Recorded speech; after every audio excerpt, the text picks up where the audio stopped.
네, 반갑습니다. GTF 켈리 강사입니다. 이제 저와 G포인트 33 강의를 함께 하시게 될 건데요. 그 전에 간단한 오리엔테이션을 할 거고요. 여기에서는 저희가 앞으로 어떤 순서로 공부를 하고, 그리고 여러분들께서 그동안 잘못 알고 계셨던 문법 공부 방법에 대해서 제가 좀 짚어드리고 올바른 가이드라인을 제시하고자 합니다. GTF 영어 시험이요, 다른 문법 시험과 가장 차별화된 이유가 뭐냐면 얘는 나오는 포인트가 딱 정해져 있다라는 것입니다. 그리고 영역별로 나오는 문항수도 딱 고정이 되어 있어요.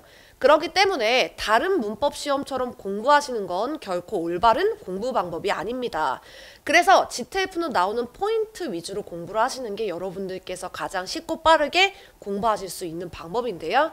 제가 이제 이런 사실을 당연히 강사로서 알고 있기 때문에 제가 작년, 재작년 GTF에서 나오는 포인트들, 매회 빈출되는 그러한 포인트들을 정리를 했고요. 연구에 연구를 거듭한 결과 33개의 포인트로 정리할 수가 있었습니다. 그래서 여러분들과 33개의 포인트를 가지고 공부하게 될 거고요. 게다가 거기에 더하여서 GTF에서 나오는 오답 포인트들이 또 있습니다. 그 오답 포인트까지 저와 함께 정리를 할 겁니다. 제가 이 영상을 찍기 전에 많은 영상을 다 봤어요. 근데 매체가 너무 발달하다 보니까 가령 가정법을 예로 들면 가정법에 대한 어떤 GTF의 출제 공식, 패턴에 대해서 설명해주는 영상이 너무나 많더라고요. 자, 그런데 GTF에서 나오는 가정법의 오답 포인트에 대해서 체계적으로 정리해주는 영상은 단 하나도 없었습니다. 그래서 저는 33개 포인트뿐만 아니라 바로 GTF에서 물어보는 오답 포인트까지 같이 정리해 드릴 예정입니다. 일단 그 전에 앞서서 저와 이제 GTF를 문법을 하는 데 있어서 어떤 순서로 공부를 하고 어떻게 우리가 이 GTF 문법을 같이 공부를 해야 될지에 대한 올바른 가이드라인을 제시하기 위해서 제가 이렇게 선을 하나 그었습니다. 자, 이 선은요, 총 7개의 영역으로 구분이 되어 있고요. 이유는 GTF에 나오는 영역이 7개이기 때문입니다. 자, GTF는요, 일단 처음에는 무조건 여러분 가정법을 공부하시는 게 적합합니다. 두 번째로는요, 여러분 슈드 생략을 공부해 주시면 되고요. 그 다음 세 번째 파트로는 시제를 공부하셔야 합니다. 괜찮으시죠? 그 다음에는요, 준동사 파트를 공부하시는 게 적합하고요. 그 다음 관계사 파트를 공부하시고요. 그 다음 조동사, 그 다음 마지막으로는 접속사, 접속부사 파트, 제가 줄여서 접부 파트라고 지칭을 이렇게 하겠습니다. 이 순서대로 가시는 게 가장 빠르고 쉽게 끝내실 수가 있고요. 만약에 이렇게 반대로 간다라고 하시면 GTF 문법이 생각보다 굉장히 어렵다라는 걸 느끼시게 될 겁니다. 자, 가정법은요, 저희 무조건 6문제가 출제가 되고요. 슈드 생략은 무조건 3문항이 출제가 됩니다. 시제는 가정법과 더불어 가장 많은 6문항이 출제가 되고요. 준동사는 5문항, 그리고 관계사, 조동사, 접속사 파트 같은 경우에는 각각 2문항씩. 총 26문항이 출제가 됩니다. 참고로 제가 이거는 좀 이렇게 나눌게요. 이 파트와 이 파트의 설명이 조금 다르거든요. 자, 제가 무조건 6문제 나와요, 무조건 3문제 나와요 라고 무조건이란 말을 붙인 이유는요. 출제자가 오늘은 가정법 필이다, 가정법 내야지, 오늘 많이 낼 거야, 8문제 내야지, 이럴 수 없다라는 거예요. 오늘은 시제가 좀 별로야, 오늘 난 시제를 4문제만 낼래, 이럴 수 없다라는 겁니다. 즉 문항수가 이렇게 고정되어 있다는 걸 여러분 꼭 기억하셔야 할 거고요. 그 다음 여러분들께서 눈치가 빠르시니까 출제자가 가정법과 시제를 좋아하는구나 라고 아실 겁니다. 심지어는 이런 수험생도 있더라고요. 선생님, GTF는 가정법 시제가 되게 많이 나온대요. 그래서 그것만 공부해도 고득점이 맞을 수 있다라고 하더라고요. 이렇게 이야기하시는 수험생들 보고 저는 정말 깜짝 놀랐습니다. 가정법 시제 합쳐봐야 12문제거든요. 26문제의 반도 해결할 수가 없습니다.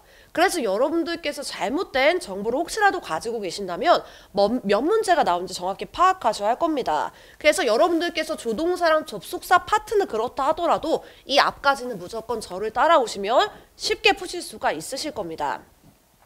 자, 선생님, 그런데 가정법과 시제가 나오면 걔를 위주로 먼저 공부해야 하는 것 아닙니까? 네, 그래도 되죠. 하지만 보세요, 여러분. 제가 이렇게 선을 나눴는데 균등한 길이로 나누지 않았죠. 바로 투자해야 될 공부 시간의 양을 제가 이렇게 나타낸 겁니다. 시제의 경우에는 공부해야 될 양이 되게 많아요. 물어보는 포인트도 되게 많다라는 겁니다. 자, 그런데 슈드생략 같은 경우에는 7개 영역 중에서 가장 짧게 그리고 가장 쉽게 공부할 수 있는 영역이에요. 그러면 바로 세 문제 맞추실 수 있으세요. 그렇기 때문에 여러분들께서 상대적으로 공부 시간이 긴 시제나 준동사를 하시기 전에 상대적으로 쉽고 빠르게 끝낼 수 있는 슈드생략부터 가시는 게 적합합니다. 그래서 제가 이렇게 배열한 순서는 바로 문항수도 고려했지만 여러분들께서 난이도도 좀 고려하셔서 쉽고 빠르게 끝내실 수 있는 순서로 이렇게 배열해 드린 거니까 여러분들과 저는 앞으로 이 순서대로 수업을 하게 될 거고요. 마찬가지로 저희 교재도 이렇게 구성이 되어 있습니다. 가정법은요 6문제나 나오잖아요. 근데요 저희 포인트는요 2개만 아시면 돼요. 1포인트, 2포인트. 그러면 6문제가 가능하면 해결이 됩니다. 그러면 포인트 2개 6문제 해결이다. 그러면 너무나 가성비가 좋지 않나요? 그래서 무조건 가정법을 먼저 공부하셔야 합니다. 자, 저희 슈드생략 같은 경우에는요 3포인트만 알고 계시면 3문제를 무리 없이 여러분들께서 해결 가능하시고요. 이제 시제부터는 좀 많은 포인트들을 물어봅니다. 얘 같은 경우는 저희가 4포인트부터 10포인트까지 무려 7포인트를 아셔야지 GTF 시제를 틀리지 않고 여러분들께서 푸실 수가 있어요. 그 다음 준동사는요 11포인트부터 20포인트까지 공부하셔야 하고요. 그 다음 관계사는 21포인트부터 26포인트까지 공부하셔야 합니다. 조동사는 27포인트부터 31, 그 다음 접속사는 32포인트부터 33포인트까지 이렇게 아마 수업이 진행이 될 겁니다. 그래서 저희는 가정법부터 그 다음 접속사까지 33개의 포인트를 가지고 공부하게 될 예정입니다. 자, 그런데요. 여러분이 이거 알고 계셔야 합니다. 제가 수업 초반에 이런 얘기를 했습니다.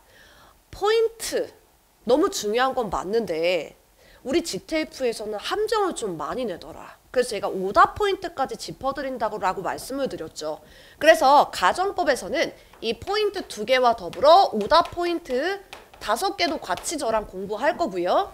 슈드생략은요 오답 포인트가 무려 2개나 있습니다. 그래서 슈드생략도 제가 오답 포인트를 같이 정리해 드릴 겁니다. 그러면 우리 수험생들이 이렇게 물어볼 것입니다. 선생님 그냥 포인트만 알고 가면 안 돼요? 왜 오답 포인트까지 해야 되나요? 라고 물어보신다면 가령 408회 시험에 가정법이 6문제가 나왔는데요. 그 중에 3문제가 오답 포인트에서 나왔습니다. 그래서 만약에 운이 좋은 수험생들이라면 포인트만 아셔도 가정법을 푸실 수 있겠지만 운이 나쁘시거나 맨날 내가 시험 볼 때마다 어려워 혹은 난 찍을 때마다 다 틀려 이런 운이 없으신 수험생들 혹은 시험을 무조건 한 번에 끝내셔야 되는 수험생 여러분들께서는 오답 포인트까지 정리를 하셔야 하는 겁니다. 그래야지 저희가 시험을 단시간에 끝내실 수가 있으실 겁니다. 그래서 저는 포인트뿐만 아니라 오답 포인트까지 짚어드릴 거고요. 오답 포인트는 하나도 어렵지 않아요. 제가 이렇게 정리해 드릴 거예요. 여러분 가정법 오답 포인트 1번은 이거고요. 2번은 이거예요. 그러니까 여러분들께서 그냥 저만 믿고 따라오시면 됩니다. 자, 여기에서 여러분들께서 주목해 주셔야 될 점이 있는데요. 바로 슈드생략 그 다음 바로 준동사 파트입니다. 자, 슈드생략이란 준동사는 조금 특이점이 있습니다. 저랑 포인트 수업도 하셔야 되는데요. 더불어 암기도 하셔야 됩니다. 나오는 단어들 암기를 하셔야지 포인트와 더불어 암기까지 하셔야지 문제를 해결하실 수가 있어요. 근데 문제가 좀 있어요. 암기할 내용이요. 계속 업데이트가 됩니다. 저희 시험이 2주에 한 번씩 있잖아요. 그럼 기존에 나오는 게 계속 나오기도 하지만 새로운 것들이 나오기도 하거든요. 가령 최근에 준동사에서 support라는 단어가 나왔고요. 그 다음 슈드생략에서는 stipulate란 단어가 처음으로 출제가 되었습니다. 그런데 우리 수험생들은 기존의 stipulate라든지 support라는 단어를 기존에 있던 GTF 책에서는 본 적이 많이 없기 때문에 많은 혼란을 느끼셨을 거거든요. 그래서 이 암기가 계속 업데이트되는 부분 같은 경우에는 제 카페에 오시면 업데이트가 계속 돼요. 그러니까 그걸 보고 암기를 하시면 될 겁니다. 그러니까 제 교재에 나온 그 단어 말고 계속 업데이트가 될 수 있기 때문에 카페에서 업데이트된 암기표를 여러분들께서 무료로 다운받으셔서 같이 보셔야 준동사랑 슈드생략 부분에서는 문제가 없습니다. 괜찮으시죠? 자, 그리고 또 하나 기억해야 될 내용이 있습니다. 바로 조동사, 접속사, 접속부사 파트인데요. 쉽게 설명해 드리면 여기는 쉽고요. 여기는 조금 어렵습니다. 그래서 저는 32점이 목표이신 수험생들한테는 과감하게 이렇게 얘기해요. 그냥 이거 버리세요. 왜냐하면 이거를 공부하는 거에 비해서 점수 상승폭이 그렇게 크지 않기 때문에 가성비가 떨어진다. 그러니까 그냥 버리라고 말을 합니다. 하지만 65점 이상이 목표이신 분들인 경우에는요.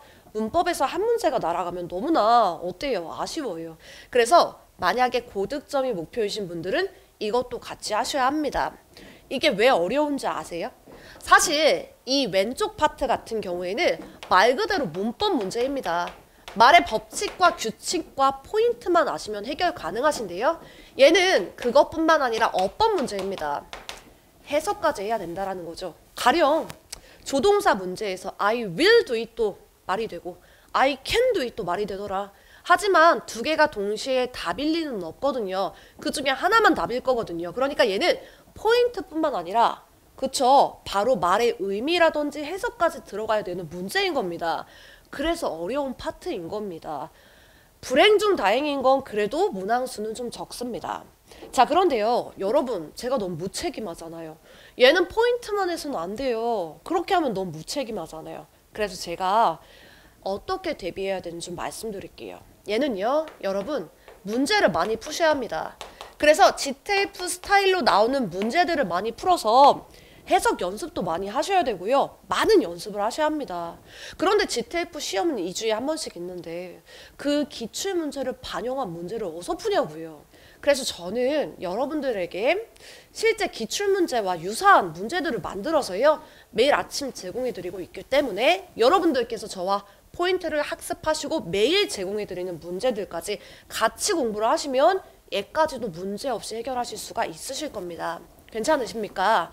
자, 제가 그럼 좀 정리를 해드리겠습니다. GTF는 나오는 유형과 그 다음 유형별로 나오는 문항수가 고정되어 있다라고 제가 말씀을 드렸습니다. 그리고 GTF는 포인트로 접근하시는 게 가장 빠르고 효율적인 학습 방법이라고도 말씀드렸습니다. 그쵸? 이유는 뭡니까? 나오는 포인트가 너무 명확하기 때문에요. 그래서 저는 그걸 33개 포인트로 정리했다고 말씀을 드렸고요. 그 다음 가정법이나 슈드 생략 같은 경우에 쉽다라고 하지만 오답 포인트에 걸리면 어려워서 틀릴 수가 있다. 그래서 저는 GTF에만 나오는 오답 포인트까지 정리해 드린다고 말씀을 드렸고요. 그 다음 슈드 생략과 준동사는 외워야 될 내용이 업데이트가 된다. 근데 이게 책이 반영할 수는 없다. 그래서 제가 카페에 새로운 내용이 나올 때마다 업데이트 해드릴 테니 그 암기표를 무료로 다운받으셔서 보라고 말씀을 드렸습니다. 그 다음 상대적으로 문법 문제인데 여기는 어법 문제이다. 그래서 말의 의미나 해석까지 해야 되는 문제이기 때문에 포인트 플러스 문제까지 많이 풀어야 된다라고 말씀을 드렸습니다. 그래서 제가 이 문제까지도 여러분들께 제공해 드린다고 말씀해 드렸으니까 그 문제까지 여러분들께서 푸시면 가정법부터 접속사 파트까지 그렇게 큰 문제가 없을 것입니다. 보세요. 저희가 항상 문법을 공부할 때 자잘한 어떤 나무를 봤잖아요. 하지만 숲을 보시니까 어때요? 아, 우리가 앞으로 이렇게 공부를 해야겠구나라는 게 보이시죠? 그래서 여러분 오리엔테이션이 중요한 겁니다. 자, 그리고 이 점을 잘 숙지하셔서 여러분들께서 문법을 빠르게 이제 끝내셔야 될 거고요. 자, 제가 이제 그 카페 주소를 알려드릴 건데요. 암기표 업데이트 하고요. 네이버 들어가셔서 켈리 GTF를 치시거나 아니면 주소창에 이 주소를 치시면 들어오실 수가 있습니다. 그래서 암기표 업데이트 받으시고 그 다음에 질문도 할 수 있습니다. 그리고요. 제가 접속사 조동사를 포함한 문제를 무려 5개나 매일 아침에 제공해 드리는데요. 솔직히 진짜 많이 힘들어요. 제가 이거 문제를 5개씩 매일 스스로 출제를 하는데 사실 이거 촬영 끝나면 또 출제해야 돼요. 매일 아침에 오타도 있으면 안 되지. 그 다음에 실제로 나왔던 문제를 반영을 해야 되고 선택지도 예쁘게 만들어야 되고 해설도 잘 써야 되기 때문에 저로서는 사실은 시간이 되게 많이 드는 작업입니다. 하지만 여러분들과 6월달까지는 하루에 5문제씩 제공한다고 말씀을 드렸기 때문에 자, 여기서 문제를 제공받으시면 되고요. 제가 토요일, 일요일은 제공하지 않고 월요일부터 금요일까지 그리고 아침 6시부터 9시 사이에 제공이 될 겁니다. 이거는 제가 오픈 카톡에 켈리 GTF를 검색하시면 문제를 매일 아침에 문제와 해설을 받아보실 수가 있으세요. 제가 사실은 이거를 카페에다가 업데이트를 하려고 했는데요. 이제 저희 이 영상을 보시는 분들 중엔 대학생분들도 계시고 직장인 분들도 계시죠. 되게 다들 바쁘세요. 그래서 카페에 왔다 갔다 하기가 힘드실까봐 그냥 제가 GTF 오픈 카톡에 올려놨으니까 여기서 여러분들께서 매일 아침에 학교를 가시거나 혹은 출근을 하시는 그 길에 보시면 될 것 같습니다. 근데 다만 주의하실 게 좀 있어요. 저희 지금 오픈 카톡에 한 200명 정도가 있거든요. 근데 채팅 금지방입니다. 자, 채팅은 금지되어 있어요. 왜냐면 인원수가 많기 때문에 내가 올리는 하나의 채팅이 다른 분들한테는 좀 방해가 될 수 있어요. 왜냐면 우리 다 수험생이잖아요. 그쵸? 그래서 이 오픈 카톡에서는 제가 문제를 올리거나 유용한 정보를 올릴 때만 활용합니다. 만약에 여기서 문제가 좀 나는 궁금하다라고 하시면 바로 이쪽으로 오셔서 질문을 하시면 될 것 같습니다. 자, 이렇게 제가 오리엔테이션을 했고요. 이제 다음부터는 본격적으로 가정법 강의가 시작이 되고 가정법 강의에서는 제가 1포인트와 2포인트 그리고 오답 포인트 5개를 정리를 해드릴 예정입니다. 저를 잘 따라오시면 될 것 같고요. 제가 이 책을 처음에 이제 출판을 계약했던 그 시점 있죠. 그 시점에 제가 결심을 했던 게 있는데요. 제가 포인트를 만들어서 여러분들께 책이 나오면 한시적으로는 몇 달 동안은 무료로 강의를 제공해야지라고 결심했었어요. 그래서 제가 이제 그 결심을 지키기 위해서 앞으로 몇 달 동안은 이 강의가 무료로 제공이 될 것이고요. 이 강의는 제가 그냥 내일 찍는 거예요. 개인적으로 찍는 거고 유튜브에 무료로 업로드를 시킬 거니까 여러분들께서 잘 따라오시면 될 것 같고요. 그리고 이게 무료 강의지만 퀄리티 면에서는 아마 유료 강의보다 훨씬 나을 것입니다. 자, 저를 잘 따라오셔서 여러분들께서 빨리 원하는 점수를 획득하셔서 본 공부에 매진하시기를 바랍니다. 그러면 여러분 저랑 이제 다음엔 이제 뵙기로 하고 이 부분 있죠. 이 부분을 꼭 숙지를 하시길 바랍니다. 여기 꼭 오시고 그 다음에 켈리 GTF 오픈 카톡도 여러분들께서 꼭 오셔서 원하는 점수를 하루빨리 획득하시길 바랍니다. 여러분 수고하셨습니다.